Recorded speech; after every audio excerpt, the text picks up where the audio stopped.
ព្រះករុណាប្រគុណម្ចាស់ញាតិញោមជាពុទ្ធបរិស័ទទាំងឡាយដោយដែលព្រះករុណាគ្រប់ព្រះអង្គនិងញាតិញោមជាពុទ្ធបរិស័ទគ្រប់រូបបានដឹងហើយថាមេរៀនរបស់ព្រះសម្មាសម្ពុទ្ធបរមគ្រូនៃយើងគឺបានដើរតួនាទីយ៉ាងសំខាន់នៅក្នុងការអប់រំក៏ដូចជាផ្សារភ្ជាប់ទៅជាមួយនឹងជីវិតនៃការរស់នៅសពថ្ងៃរបស់ពុទ្ធមានិកជនក៏ដូចជាមនុស្សនៅក្នុងសកលលោកយើងនេះដែលនៅក្នុងនោះគឺព្រះដ៏មានព្រះភិក្ខក៏ព្រះអង្គបានត្រាស់សម្ដែងនៅពុគលាទិដ្ឋានរឿងជាច្រើនដើម្បីនឹងផ្សារភ្ជាប់ទៅជាមួយនឹងទ្រឹស្ដីមេរៀនដែលព្រះអង្គបានបង្រៀនទុកមកដែលនៅក្នុងនោះនៅក្នុងព្រះគាថាធម្មបទភាគ2ព្រះអង្គក៏បានសម្ដែងរឿងតេតិនទៅជាមួយនឹងមគ្គកណ្ដលីដែលព្រះបរមសាស្តាព្រះអង្គបានប្រពមគ្គកណ្ដលីនេះពីព្រោះមគ្គកណ្ដលីគឺជាកូនរបស់អទិន្នពុបកព្រាហ្មណ៍នៅឯក្រុងសាវត្ថីដែលព្រាហ្មណ៍នោះគឺគាត់ជាអ្នកកំណាញ់ស្វិតហើយបើទោះបីជាគាត់ចង់ទិញនៅរបស់របរអ្វីមួយហ្នឹងគឺគាត់ព្រឹត្តសំចៃណាស់ដោយនៅពេលដែល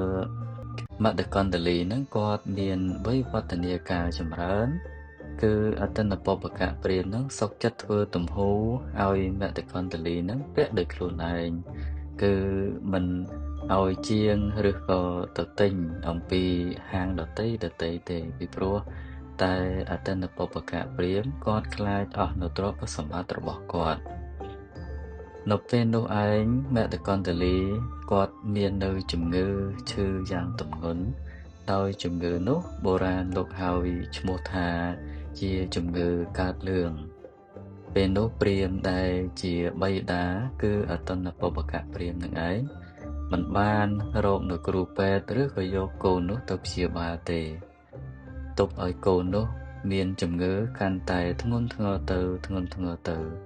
ក្រោយពេលដែលមើលឃើញថាមគ្គកណ្ដលីចិត្តនឹងដល់នៅសេចក្តីស្លាប់ទៅហើយនោះក៏អទិន្នពុបកព្រាហ្មណ៍នឹងបានលើកយកកូននឹងឲ្យទៅដេកនៅរបៀងខាងក្រៅផ្ទះនៅក្នុងគ្រានោះឯងគឺព្រះដ៏មានព្រះភិក្ខព្រះអង្គបានប្រមាលមើលនៅឧបនិស្ស័យរបស់មគ្គកណ្ដលីនេះដែលចាស់ថ្លាដែលគួរនឹងព្រះអង្គចេញទៅប្រោសបានហើយនោះក៏ព្រះអង្គយាងទៅប្រោសមគ្គកណ្ដលីដោយការបញ្ចេញនៅព្រះឆោពនរាសីមួយអន្លើដោយព្រះរស្មីចេញអំពីប្រកាយព្រះអង្គពេលនោះមគ្គកណ្ដលីក៏បានឃើញនៅ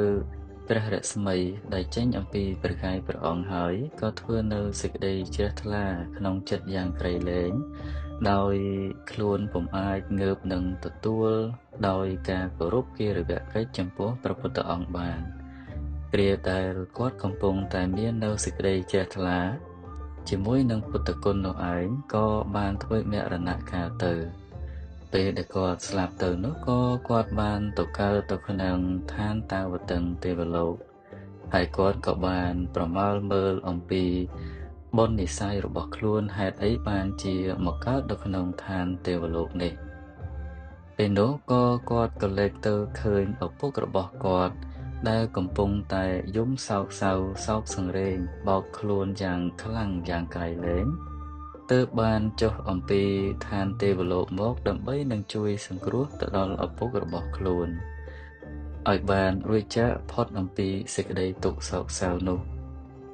ពេលដែលគាត់បានលះបង់អំពីឋានទេវលោកមកបញ្យល់អំពីចិត្តដែលជ្រះថ្លានិងបង្អោនចិត្តចូលទៅកាន់ព្រះពុទ្ធព្រះធម៌ព្រះសង្ឃហើយនោះក៏រមែងនឹងនាំខ្លួនដើម្បីនឹងរលាស់ខ្លួនរួចចាកអំពីសេចក្តីទុក្ខនៅក្នុងលោកនេះបានសោយសុខនៅក្នុងឋានបរលោកពេលនោះឯងអទិន្នពុបកព្រាហ្មណ៍ក៏បានលះបង់នៅសេចក្តីកំណាញ់ចេញអំពីខណ្ឌសន្តានហើយកើតនៅសេចក្តីជ្រះថ្លានៅក្នុងព្រះពុទ្ធសាសនាហើយក៏ត្រឡប់ទៅកាន់ព្រះពុទ្ធសាសនាដែលជាសាសនាសម្រាប់ប្រតិបត្តិទៅក្នុងជីវិតរបស់គាត់វិញដោយបោះបង់នៅសាសនាព្រាហ្មណ៍លុះពេលព្រឹកឡើងអទិន្នពុបកព្រាហ្មណ៍ក៏បានអារាធនានិមន្ត ព្រះសម្មាសម្ពុទ្ធបរមគ្រូនៃយើងជាប្រធានមួយអន្លើដោយព្រះភិក្ខុសង្ឃដើម្បីនឹងមកទទួលនៅផតតាហារនៅក្នុងផ្ទះរបស់គាត់ក្រោយពេលដែលគាត់បានប្រគេននៅផតតាហាររួចហើយនោះក៏បានក្រាបបង្គំទូលសួរដល់ព្រះដ៏មានព្រះភិក្ខអំពីដែលកូនរបស់ខ្លួនគឺឈ្មោះមគ្គកណ្ដលីដែលគ្រាន់តែធ្វើចិត្តឲ្យជ្រះថ្លាចំពោះព្រះពុទ្ធជាម្ចាស់តែម្យ៉ាងប៉ុណ្ណោះមិនបានធ្វើនៅបុណ្យកុសលអ្វីដតីក្រៅអំពីនោះទៀតក៏ស្រាប់តែមគ្គកណ្ដលីកូនរបស់គាត់នោះបានទៅកើតនៅក្នុងឋានតាវតឹងទេវលោកពេលនោះឯងគឺព្រះបរមសាស្តាទ្រង់បានអធិដ្ឋានឲ្យមគ្គកណ្ដលីទេវបុត្រចុះអំពីឋានទេវលោកមកសម្ដែងរឿងពិតដល់ព្រាហ្មណ៍ដែលជាឪពុកនិងទៅដល់ពពួកមហាជនដែលបានមកថ្វាយផតប្រគេនដល់ព្រះសម្មាសម្ពុទ្ធនៅក្នុងគ្រានោះទើបបានជាអតនបពកៈព្រាហ្មណ៍ក៏ដូចជាមហាជននឹងមាននៅសេចក្តីជ្រះថ្លានិងយល់ច្បាស់អំពីសារៈប្រយោជន៍នៃការគោរពបូជាចំពោះព្រះពុទ្ធគុណធម្មគុណនិងសង្ឃគុណហើយក៏កើតនៅសេចក្តីជ្រះថ្លាយ៉ាងក្រៃលែងនៅក្នុងគ្រានោះឯងទើបបានជាព្រះដ៏មានព្រះភិក្ខព្រះអង្គបានប្រកាសសម្ដែងជាព្រះគាថាមនោពពាំងកមាធម្មាមនោសេដ្ឋាមនោមយាមនសាជេបសន្នេនៈភាសតិវាករោតិវាតតោណੰសុខមនវេតិឆាយវៈអនុបាយិនីដែលមានសេចក្តីថាធម៌ទាំងឡាយមានចិត្តជាប្រធានធម៌ទាំងឡាយមានចិត្តប្រសើរបំផុតធម៌ទាំងឡាយសម្រេចមកអំពីចិត្តបើបុគ្គលមានចិត្តជ្រះថ្លាហើយទោះបីនិយាយក្តីធ្វើក្តីក៏ទទួលបាននៅសេចក្តីល្អនោះឯងក៏កើតនៅសេចក្តីសុខហើយសេចក្តីសុខនោះឯងក៏រមែងនឹងជាប់តាមនៅបុគ្គលនោះដូចជាស្រមោលដែលអន្ទោលតាមប្រាណយ៉ាងណាមិញញាតិញោមជាពុទ្ធបរិស័ទទាំងឡាយដែលជាអ្នកជ្រះថ្លានៅក្នុងព្រះពុទ្ធសាសនានឹងបានស្ដាប់នៅព្រះគាថាដែលបានពោលមកប្រមាណប៉ុណ្ណេះដោយសេចក្តីគោរពនោះក៏សូមឲ្យព្រះករុណាព្រះគុណម្ចាស់ញាតិញោមជាពុទ្ធបរិស័ទទាំងអស់ទទួលបាននៅបលានិសង្ឃដែលកើតអំពីសេចក្តីជ្រះថ្លាដែលបានស្ដាប់នៅព្រះធម៌ទេសនាក៏ដូចជាព្រះគាថាដែលជាមេរៀនរបស់ព្រះសម្មាសម្ពុទ្ធមកប្រមាណប៉ុណ្ណេះហើយក៏សូមអនុមោទនាយកនៅបុណ្យកុសល